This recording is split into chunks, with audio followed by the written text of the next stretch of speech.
All right, so I'm How's it Mike, going? and I have with me Joe Frenny or Strict Curl Joe, right? You got it. You started Strict Curl Nation. Yes. So I'm the co-founder of Strict Curl Nation, along with my business partner Patrick Russo. What? So somebody like me, right? Like I've been powerlifting since 2001. I have no idea what Strict Curl Nation is. I really don't. I'm not joking. You got to explain it to me. Sure. So Strict Curl Nation is kind of came about after being in the sport for 2 years, and came up with the idea. Kind of popped into my head, and called up my good friend Pat Russo, who I've been powerlifting with since 2017. We actually met at a strict curl competition. It was his first one that he was at. It had been my, I think, third or fourth when I met him. And basically, out of our passion for the sport, this idea popped into my head when I was actually the same day that CT Fletcher's International Strict Curl Association competition was had ended. So I had won that in 2016, and then in 2017 I had injured myself through a car accident and I couldn't compete, but I went out there to hand out the overall trophies. So the meet ends and I go back to this coffee shop, and I'm thinking, I'm super passionate about this sport, and right now I can't compete because I'm injured, and I want to start a company based around the sport, because one, nobody else is doing it, and two, I feel like myself and Pat Russo know the sport really, really well. We're both super passionate about it, and just wanted to really give the athletes their due, right? So everyone knows like the big names in squat, bench, and deadlift. Not many people know the names in strict curl, and that was kind of our whole goal, to really bring this sport the attention that it deserves. Really try to elevate the athletes, kind of put them up on a pedestal, get their names out there, get them recognized, educate people about the sport, get them interested in it, get them excited about it. And we've been working with other federations as well, which has been really cool to help promote their events. And we're really kind of, we're trying to be kind of the de facto, company surrounding the sport. And we've been posting quite a bit on social media. We're on Instagram, TikTok, Facebook, and just trying to create the largest community of strict curl athletes really in the world, and just trying to bring people in the sport together. You consider the strict curl its own sport? It actually used to be one of the main lifts in powerlifting competitions back in the day. And this was probably 30 years ago. The strict curl used to be included in the squat, bench, and deadlift, not as a total, but included in those meets. For example, you've got guys like CT Fletcher, who had competed in the strict curl many, many years ago, probably 25 years ago, and who had, he made his name, from that, and being I think holding the world record at that time for raw bench. And CT Fletcher had the I believe it was a 25-year record for the strict curl, curling 225 pounds in the lift, and that record stood the test of time until recently. Yeah, but would you make your own federation, like just a strict curl federation? Well, so there are strict curl federations right now. So for example, CT Fletcher has his, and he's had it for at least since 2015, I believe. So that's been running strong for the last 6 years. Unfortunately, this year, due to COVID, they're unable to host the meets out there because they host them on Venice Beach. So unfortunately, 2020 and 2021, both of those years' events have been canceled due to the pandemic. So, yes, for example, NASA Powerlifting has done some work in the strict curl. You have WRPF overseas. They do the strict curl. They're really heavy into the strict curl over there. And right now, I don't know if there's any other. Actually, AAU powerlifting does strict curl as well. And 100% raw. Exactly. Yeah. Well, that's what I do, the strict curl and 100% raw. Yeah, I do too. It's I've been competing in 100% raw since 2016, and I've loved it ever since. It's a great federation. It's drug tested, and which I like. I've been drug-free powerlifter or strict curl powerlifter since 2016, and I was never good at anything else in terms of squat, bench, or dead. I was terrible in it, and I never wanted to compete in it, and I never did. But I always had a kind of a knack for lifting heavy with curls, and it's always been relatively strong in that area. And by chance, I found strict curl, and thank God I did. Yeah, I like it. It's fun. I like I like it mainly because for me, like the powerlifting meet, like the day of, like you've competed before, right? Like you getting ready to squat and get into the meet and getting that first squat, and it's mentally taxing. But I don't find the strict curl as taxing. I find it just to be more fun. Oh, it's definitely a lot of fun for sure. The community is fantastic. I haven't met a single bad egg in the sport. Everyone's very, very supportive in the sport. And like I said, we started this company to really give the lifters their due, and to get them more recognized, to help them expand their social media, and just get more eyeballs on them, and get the sport more eyeballs, really. What weight class are you in?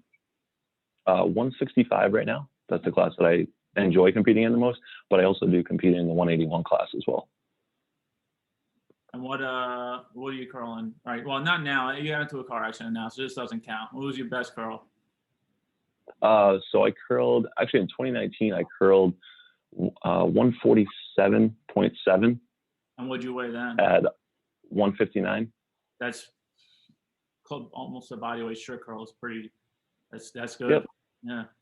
Yeah. I think that lift put me in the top 50 curls of all time in terms of like the Wilks score, which is really tough to crack the top 50, and I think I just squeaked in. So definitely very, very happy with that, and looking to hopefully climb that ladder. That's really been kind of a personal goal for me now.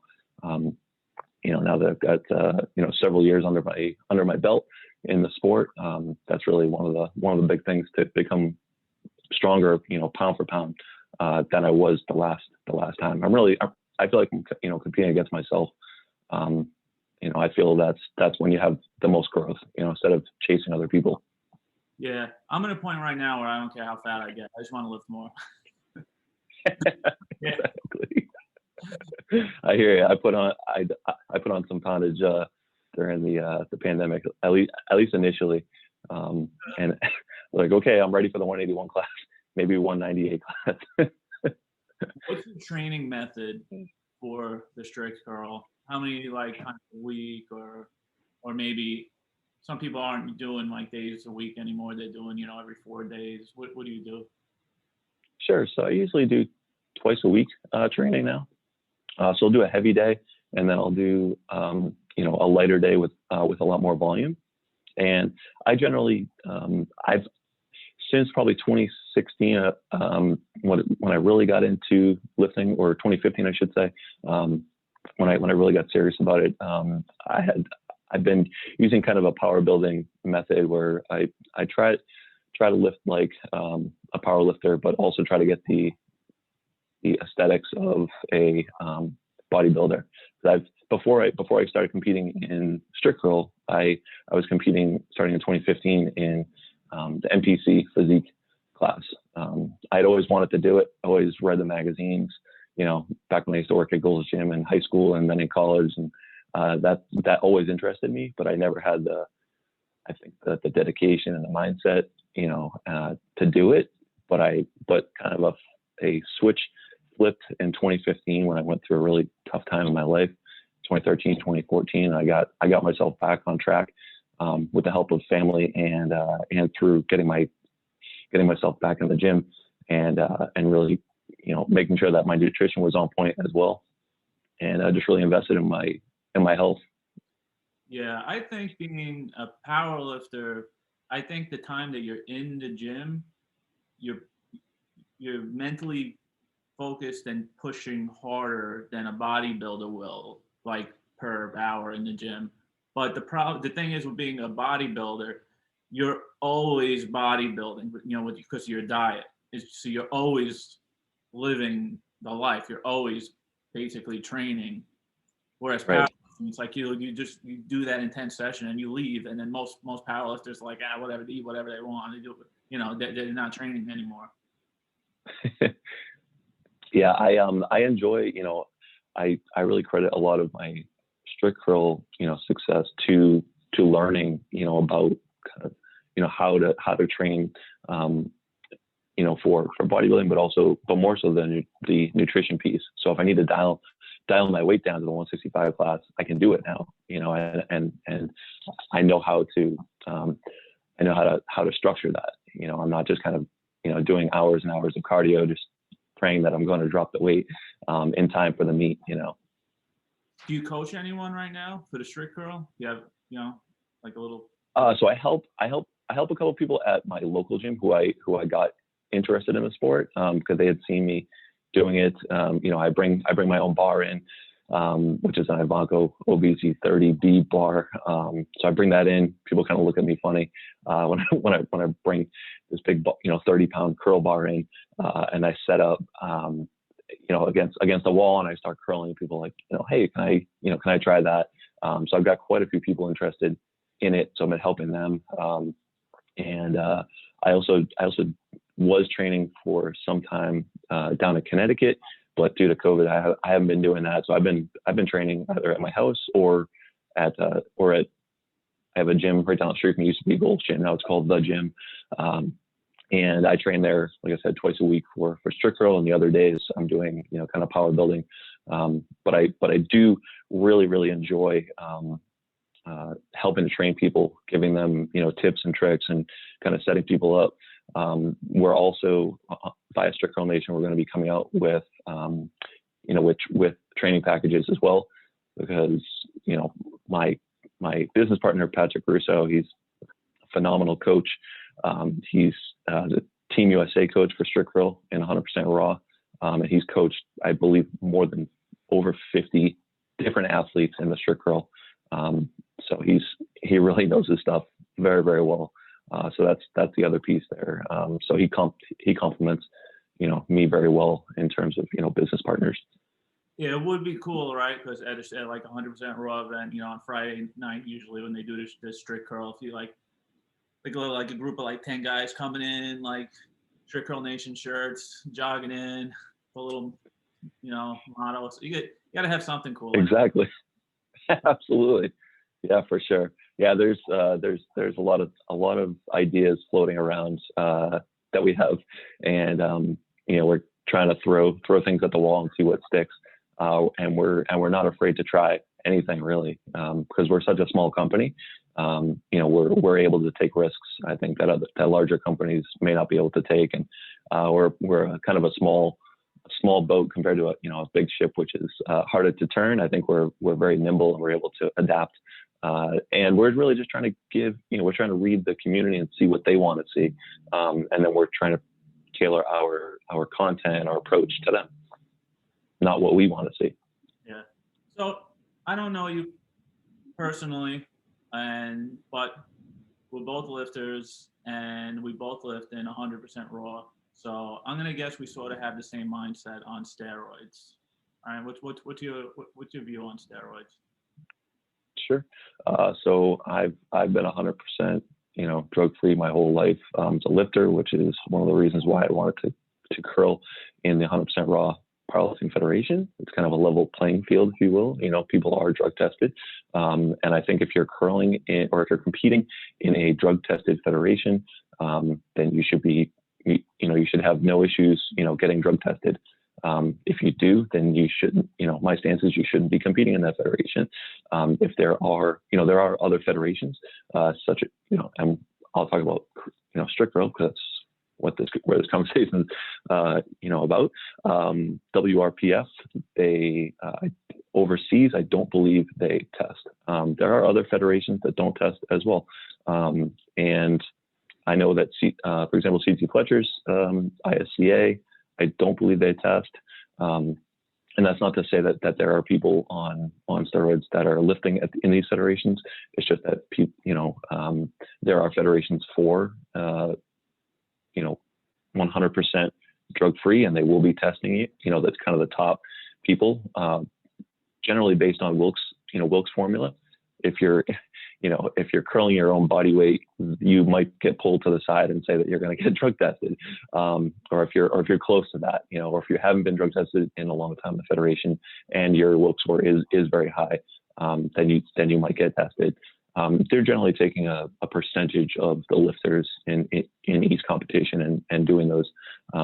And while they are costly to the federation, they're very important to keep the integrity of the organization. Now, for federations that have, there are some federations out there that have tested and non-tested records. And I think that's fair. Yeah, my wife always gets tested. Always gets tested. Really? Yeah, she always wins best female. That's a good thing, though. I mean, that's kind of a badge of honor, right? Like if you're getting drug tested constantly, especially in a drug tested federation, I think that's a huge badge of honor. I know I definitely get excited when they ask me to get drug tested. Yeah, I've always said that would be like my highest honor in powerlifting would be like if I got drug tested one day, and they're like, "No, we're not wasting a test on you." Even if you are using steroids, you're lifting so horribly, like you can use it. Go ahead. No. Which weight class do you compete in? I usually sit like on average, I'm 181. Nice. That's awesome. Yeah, that's a very tough class for sure. I mean, and not because I compete in the two, but I feel the toughest classes in terms of just the sheer volume of people and the caliber of lifter is 165 to 181. I feel like those classes are very, very difficult and have been. Each year it gets more and more difficult to compete in for sure. Yeah. If you're really short as a guy, like if you can get down to like around like the 140s or down there, like that's. But my I've tried and failed. My brother was like 138. I think he's 5'2". Something. Yep. He's coming out to a meet with us. His first meet, June 13th. And awesome. Jersey. Whose meet is it? Ed Cooten. Ed Cooten's meet. Okay. Yeah. Awesome. Oh, he is, right? Yeah, Ed's a great guy. Yeah. I love everybody in the 100% Raw family there, and they really are like a very close knit group of people, and definitely like a family for sure. Are you training the other lifts at all? So I do. I still, and for the last 5 years, or 6 now, since 2015, I've been, my splits are shoulders Monday, chest Tuesday usually. I'll generally throw legs in on Wednesday, and then I'll do back, and then I may do biceps and triceps maybe on Saturday. So I am trying to and I'll generally sometimes with back, I might throw a strict curl session in there. They're not super long, sessions, but I try to space them out a couple days apart. And I have been going away from doing when I do my strict curl training, I have been just using the OBZ 30 bar for both days, but that is really taxing on your wrists, especially for me since I had my car accident, and then I had what's called a de Quervain's release surgery, which is probably one of the most dangerous surgeries that you can have on your wrist. And I got cut right here, and it's a pretty long cut there to release the tension on the wrist there, on the tendon actually, because I couldn't move my thumb, and so it flares up, and I do a lot of physical therapy and stuff like that, but I try to rest it as much as possible, because if it flares up, I'm really useless in the curl, And so I've been doing a lot of like hammer hammer strength, hammer curls, or using a bar like the Kabuki bar, things like that now, which I've been incorporating because I can use my wrists less, so less taxing on my wrist, but helping me continue to improve my strict curl. I can train for the strict curl and play my drums. I can't do it. It's like my bicep tendon on the not here, the tendon down by the elbow, on the distal tendon. Yep. Sure. About the movement like that, plus the strict curling, is too much. I told my wife one day, I was like, I feel like my bicep, like it feels sore on the inside. It's like I feel like I'm growing from like the inside. And she was like, yeah, I don't think. She was like, I think that's tendonitis. I was like, no, I think it's growing. and, and it wasn't growing. And I kept curling and I kept playing my drums. And I got to the point where I couldn't lift my arms. And oh my God. I went to the doctor, and the doctor was like, yeah, it's just bicep distal tendonitis. He was like, 6 weeks, it'll go away. I don't think he understood like what that meant to me. Like 6 weeks of no lifting, like I couldn't. Exactly. I felt like my life was over by like week 3.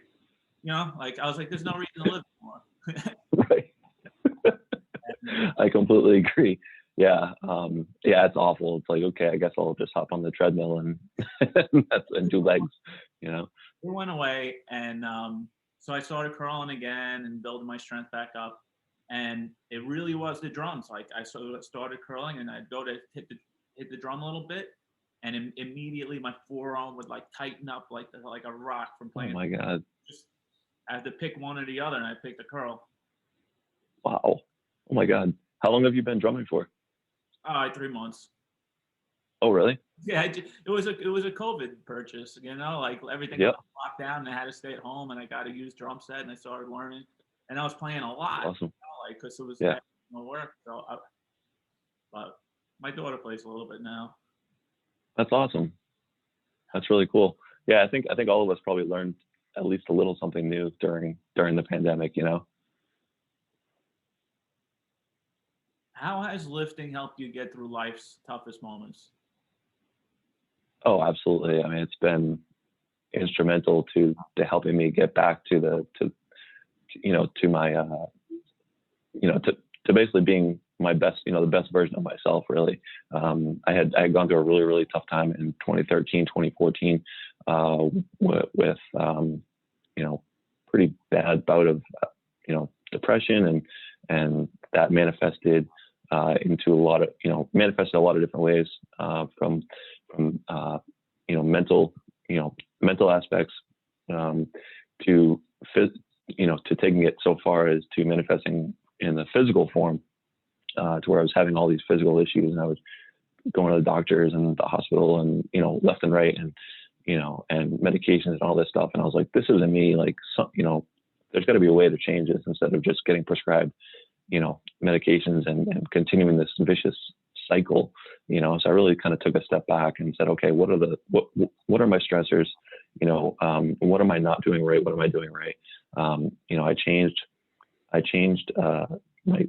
jobs for one, and then I got back into, my family helped me to, realize that I needed to get back to the gym.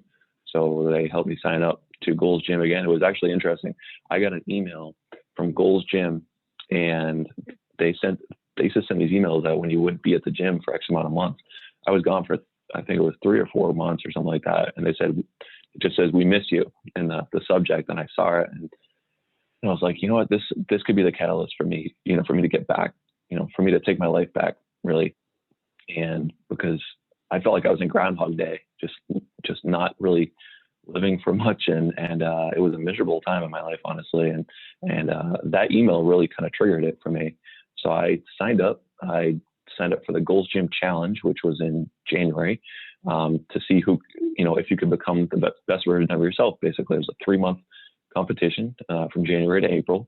You got assigned to a coach who would kind of help you out, with motivation, stuff like that, and ended up winning my category. my age class were making the biggest change in my life. And I again, I attribute it all to my family and to getting back into fitness. And I haven't looked back since. I've been really, really healthy since 2015 when I got back in the gym, and literally, you know, it changed my life. So, and finding Strict Curl has also been instrumental, because it's been my one passion that I could talk about for, you know, I could talk literally all day to you about it. And again, that's why we created this company, why I had such a passion for it. And I was like, okay, you know, I've done the competitions, I've judged, you know, I've helped, help set up meets. I've met all these amazing people in the sport. Okay, so the next thing I want to do is, you know, create a company around the sport that I love. And, you know, it's not that I want to put myself up on a pedestal, but as you've probably seen from our social media, like, I'm constantly posting about everybody in the sport and saying what their accomplishments are, and who they are as a person and as an athlete, and what other things they're interested in. And I think it's helping a lot of people out. So I'm getting really good feedback on it. So yeah, fitness overall, I would say definitely has changed my life dramatically. One thing you could tell yourself when you started lifting, like what would you tell yourself? In terms of lifting, I guess longevity is the key. So try not to, you know, there's been times where, you know, you try to be you try to, you know, do kind of hero lifting, you know, you try to, you know, you're like, okay, I think I can, you know, have a stretch goal here. I think I can curl, you know, 170 pounds or 160 pounds, whatever. You try it and you might injure yourself, or, you know, you might feel a slight tweak, you know, twinge or something. And I would say to my, to myself that, you know, slow and steady wins the race. Incremental, you know, gains are really, really important. And that you can have a very long career in powerlifting if you stick to that, instead of kind of, you know, trying to, whether you're trying to impress somebody else or you're just, you know, you're feeling super strong that day, you know, kind of stick to the plan, and don't, try not to deviate, because life is long and you don't want to, to look back and regret, you know, all these things, you know, for doing something silly, you know, for, you know, injuring yourself in a silly lift that you try to do. That would be the best advice that I could give anyone, including myself. What's the craziest injury you've seen? Oh, craziest injury. Have you seen someone blow a bicep? Not in competition. I've seen some people, you know, maybe like minor tears, but nothing, you know, incredibly bad. I've never seen anyone break a bone or anything like that in strict curl, which is why I like it, which is why I like the sport. It's so accessible from age, you know, let's say age 8 all the way up to, we have guys curling, men and women curling that are in their 70s. You know, you've got guys like George Roy, who is an elite athlete still in his 70s. You know, that guy's curling almost as much as I am, and just absolutely blows me away. And I'm just super impressed, you know, by him and everybody else, you know, in that age group, because it is a sport where there's not a lot of injury, if you're doing it the right way. I haven't, to be honest, I've only seen like really bad injuries on, like, if I'm looking at like a TikTok and I'm kind of scrolling and just like saw a guy, you know, break both of his, I think it was like blew up both of his kneecaps. He was trying to squat, and he's got like all this gear on, and he's got, you know, the lifting, you know, suit, and his knees are all wrapped up. And I'm just like, it looks too heavy, you know. When he took it off the rack, I'm like, this is not going to end well. You know, I had no idea what to expect, but I saw it. I was like, yeah, he definitely broke something, popped something, and yeah, sure enough, it's like both kneecaps just like, you know, complete, needed surgery on both, and just awful. But yeah, like I said, that's the other reason why I didn't get into those other sports. There's just a lot of room for error, I feel. I mean, is there geared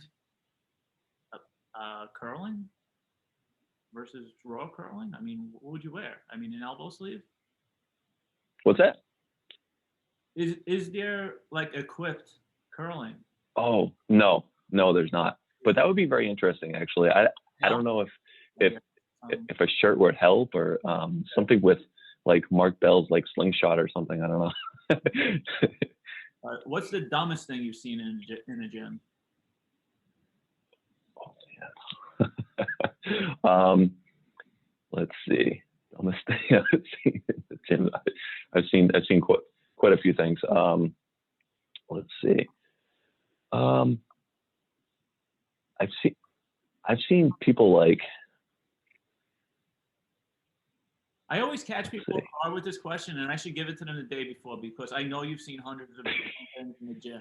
You just put you on the spot. And I've seen people like like dancing on the treadmill before, or on the elliptical. I've seen people like moving their hips like back and forth, like like really like pronounced like moving. I'm like, you're gonna break a hip or something like, and like it looks kind of, well, I don't judge anybody at the gym, but it just, they're looking to, it looks like they're gonna injure themselves. It's like those things are put on a track for a reason, and you're supposed to stick to that motion.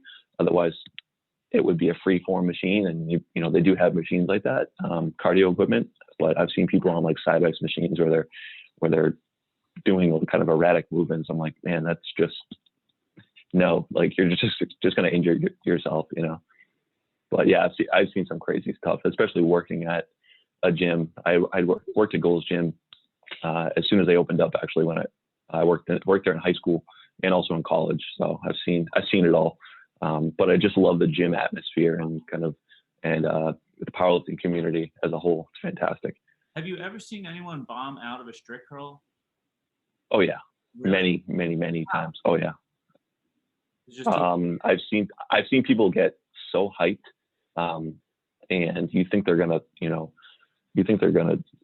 crush records, and they just get so amped up, and some people just get like so excited that they don't follow the commands, because there's 3 commands: is the curl, the down, the rack.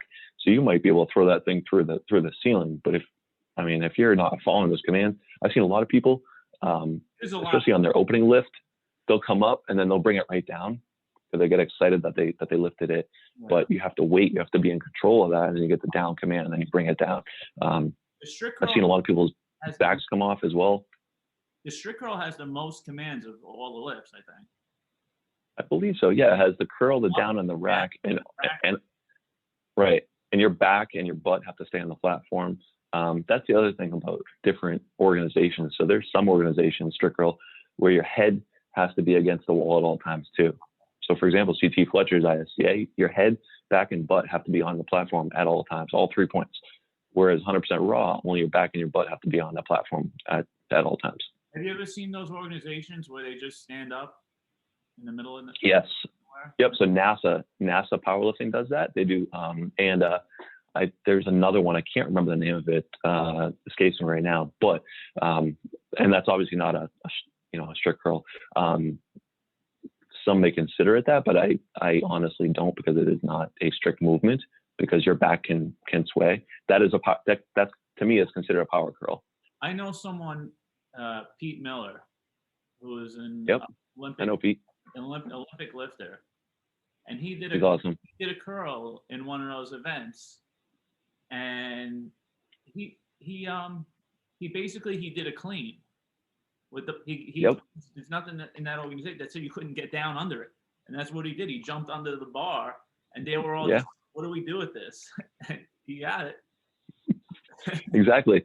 I mean, if I was going to do a power curl, that's the exact way that I would do it. I would make it into kind of almost an Olympic lift, right? It's really a compound movement at that point.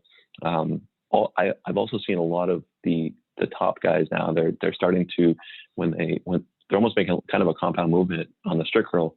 When they're bringing the weight up, they're flaring their elbows out. Yeah. And then they kind of catch it underneath and then bring the elbows in. I think that's a great tactic to use, if you can, if your body can work that way. I'm gonna guess you use a narrow grip, right? Definitely. Yeah, something like Since day one. Yeah, a lot of the big curlers or inside grip guys. I just Yeah, strength. definitely. I don't know. I don't know why. I just Have you tried it? yeah yeah I tried it. I I like that the outside grip, and when I get to where it's heavy, like I bring my elbow in a little bit. You know, like I tuck my elbow in. Yep. I don't know. What's not Yeah. going. I find if I try to go wide, I find that I miss out on like the additional muscle groups that I can incorporate in my lift, and I feel like I'm using my shoulders too much when I'm curling wide. Um, I try to take my shoulders out of it until the top of the lift when I'm coming in. I feel like if you do close grip, you can really get your lats involved in the lift. To me, that's been like critical to my strict curl career for sure. Getting the lats and then when you're coming up on the lift to get your chest and then your shoulders in on the curl as well. Was it easier? I find it's well. A lot of people that I know that are powerlifters, they go to more meets than me. Most people go to more meets than I do. Hmm. I'm more of like a 2 meets a year guy. I want to take Sure. like some light training after the competition, and then I'm working like a long term goal Sure. for the competition. I like to train in 8-week cycles. So uh, but a lot of people I know, they go to way more meets than me. And some people I know go to a ridiculous amount of meets, like way too many meets, like one a month. Like I know a couple people like that. They really enjoy the sport. how many meets do you go to a year on average? For me, I think the number, kind of my magic number is like 5 or 6. Yeah, I think Where I can space them out pretty evenly throughout the year. that's what normal people do. I think that's like the average. But like, yeah, there are those people that go the trophy hounds. Yeah, for sure. Yep. Whether it's chasing, trophies, which is fine, or just trying to, beat themselves, trying to get more, records, whether it's a national record or a state, a national or world record. Um, like I don't care too much about going for a trophy anymore. I'm more just about just trying to better myself and just continuous improvement over time. How bad do you hate CrossFit? um, I have a couple friends that do CrossFit, and it's fine. If you know what you're doing, the I guess the only issue that I would maybe ever have with it is um, that maybe some places will get someone who's maybe never power lifted or Olympic lifted in their life, and they've got people doing snatch and grabs and clean and jerks and like many reps, many sets, very heavy. And that can lead to a lot of injuries. I've seen a lot of people get injured through CrossFit, whether they're posting online, I injured myself doing this Olympic lift or whatever. I think it kind of comes down to the coach. If you have the right coach, and if you're being trained properly, then there shouldn't be any issue with it. And I think the good thing about CrossFit is that it fosters kind of, I think a lot of people like to feel like they're part of a group, part of a team. I think that's really good about the sport. And it's blown up tremendously. I mean, Reebok sponsors, the games, and they're so huge. Like I'm, for anything, wrong about the sport, I definitely take a lot of, what they're doing right and try to, in hopes of maybe getting the sport of strict curl to something like that one day. Maybe it can be on TV, one day. Maybe it can be sponsored by Reebok or whatever. Yeah. So. Yeah, it would be nice if we could annihilate CrossFit and take. I think a lot of their good aspects we have already. I just think that for whatever reason, people are a little. They're kind of this. Well, number one, they're scared of the squat. People are scared of the squat. People hate the squat. Me personally, I'm not good at it at all. But I'm like, you have Same. to do it, But It's a necessary evil for me. Like 225, and I'm good. Yeah, but Yeah, they do like it just seems a lot softer and easier to go to than coming up to a well plus there's no like powerlifting organization that's like set up to like get like new people in, you know? It's just like Right.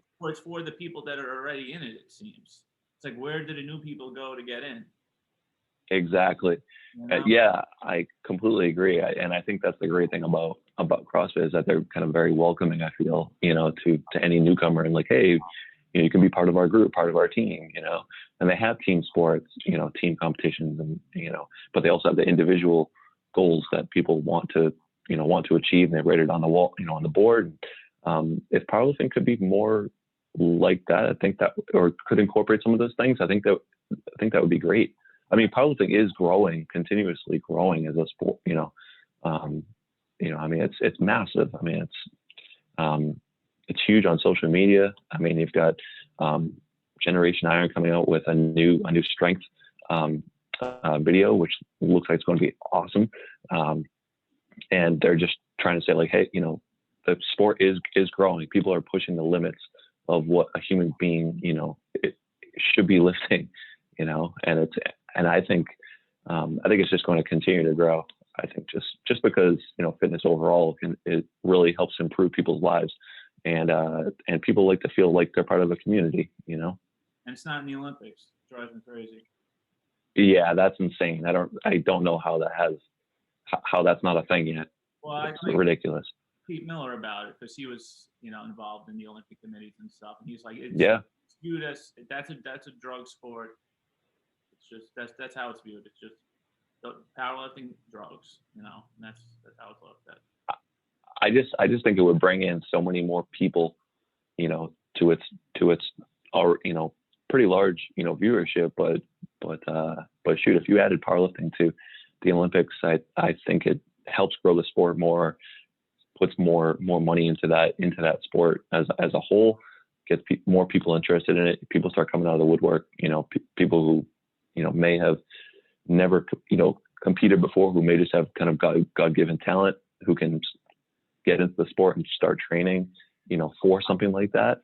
And it also gives people something to shoot for. Like if there was a strict curl in the Olympics, I mean, how many great athletes are in the strict curl who would take their training up another notch just to try to get into that, to be nominated to get into the Olympics. I think that would be incredible. Maybe someday, I hope. You're hosting the strict curl meet, right? At the Arnold? At the Arnold? Aren't you also doing one in York? Yes, correct. So we're doing in York, PA, which is the Powerlifting Hall of Fame.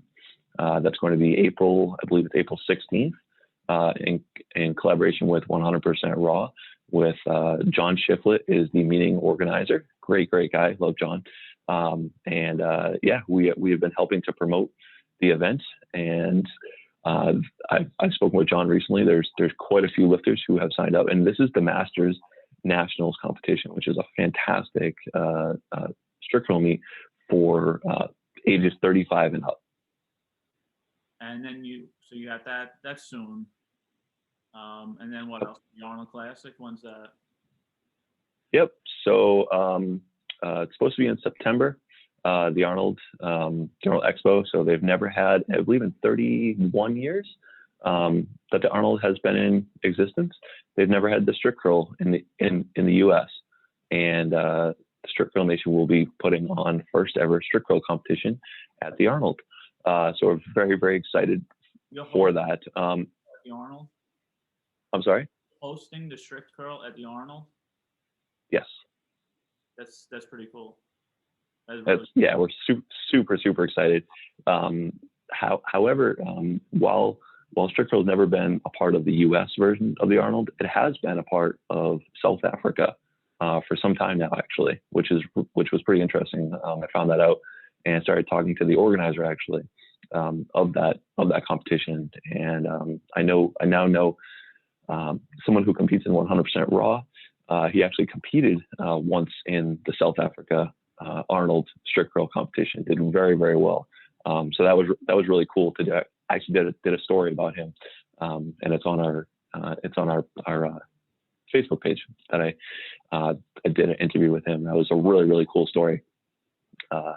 And yeah, so we're just very, very excited. I know the Arnold is coming to the UK as well this year. I think it's the first time in the UK. Very, very exciting as well. I don't think they're going to have a strict rule, but I know the Arnold has been expanding kind of their reach, to different countries, which is very, very exciting. I mean, well, if Arnold comes and takes a picture with you at the Arnold, I mean, that's it. Then you achieved life. You're done. Pretty much. Yeah, I can pretty much Wrap it die up. a happy man for sure. Yeah. Yep. Yep, we're good here. I'm gonna head out. Yeah, that's pretty much the ultimate. Like, if that happened, I don't know. Like, one, I'm like a huge, fanboy of everything that he's ever done, and just a huge like role model to me growing up. At work, I have like 3 books standing on my shelf, and one of them is about as thick as the Bible, and it's the Arnold Encyclopedia, and I've read that thing twice. I've actually worn out the pages where pages are falling out.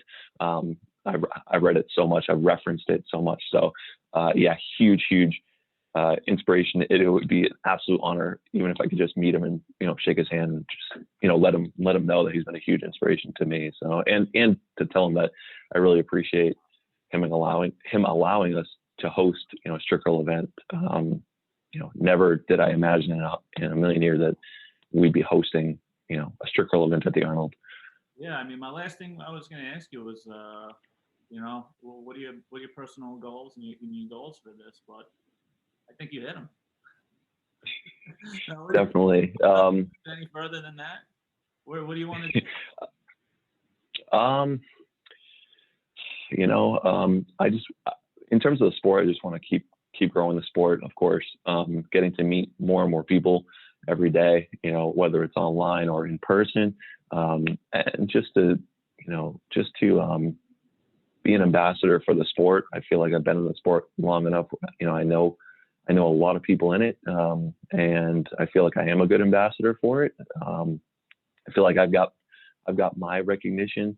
I feel like you have to get yourself good first before you can help other people, and before you can help promote other people. So again, I feel like I got my due. Like, I won. I trained up really hard, and I won several world championships. I've got to meet. I flew out to Venice Beach to meet CT Fletcher and compete in his competition. I won the overall championship there. I now have a good relationship with CT Fletcher, which is amazing to me. He's such a great guy, like a really down to earth guy, and like that was a dream come true for me. I mean, like, to me, that like just that is enough for me. Like, I feel like I can hang it up and I'm good. But just and then getting into the team aspect of it, where I joined a strict curl team, and through the team we won 3 world championships in 100% raw for the strict curl, and through that I met so many great people who I now consider like my second family. So this sport has definitely given me a lot. I feel like I've given a lot back to it as well, and I just want to keep giving back to the sport and help continue to grow it and help see people succeed, and help them succeed in the sport. And where we take it, I do have some ideas for sure, with the Strict Curl Nation. It's still in its infancy. I feel like there's so much that we can do. There's a lot of areas that we'll be getting into. That's very, very exciting. I think we want to absolutely nail this Arnold opportunity, because these opportunities do not come around very often, and we're doing everything that we can to make it the best event, the best strict curl event that anyone's ever been to. So real cool. I talked to a lot of people with this podcast, powerlifters from all over the world I've talked to, and a lot of them don't know what the strict curl is. They're like, maybe some of them have heard of it, and some of them are like, well, I know this organization that's near me that they do it, and I always encourage them. I'm like, just go try it. It's fun. You'll like it. I always. It's a blast. Yeah, I tell them it's It's a lot of fun, especially I don't know how they do it down south or other places, but I like how like 100% Raw does it like the Friday night, like before the meet. I like it's nice the night before the meet. Something fun to do the night before the meet, and then the next meet Right. serious. You know, For sure, because you can still do your other lifts the next day. yeah, and who You doesn't? know, It's a great way for powerlifters to train your biceps too, because you know you still 100%. squat, bench, and deadlift. And as a guy, you want to be training your biceps, but you're tired after all of that. But if it's an event, well, now you can really focus on it, you know? So Definitely. Yeah. I love it for that too, you know, and like I said, doing physique before strict curling, you know, always trying to find ways to kind of grow, you know, and see where your weak areas are. And, you know, the strict curl definitely helps with not just strength, but overall size, you know, biceps, as well. And, yeah, I mean, it's such a fun lift. The people in the community are great, very supportive. And it's cool because it's so accessible to anyone, you know? it's going to grow because the more people that find out about it, they hear it, they think about it, they want to do it. No one, I don't find anyone that's like, what, strict curl? That's a horrible idea. You know, everyone's Right. very intrigued by the idea. And so I think it's definitely going to grow.